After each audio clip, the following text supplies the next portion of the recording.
Did you know there are non-reusable parts in a vehicle that can affect repair quality? These are parts that you cannot reuse as they are engineered to be installed one time. How important is it to know about one-time fasteners? You know, bolts and screws and maybe some plastic pieces? How significant can they be? When you order airbag components, do you ever notice they come with new bolts?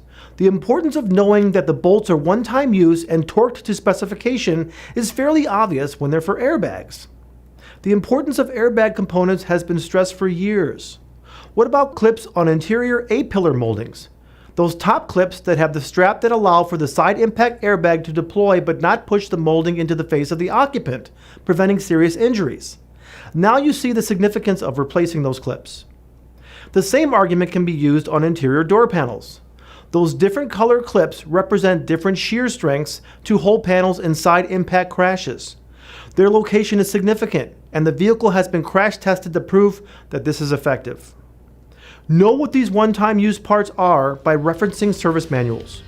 Doing so will ensure a quality repair and reduce your exposure to liability.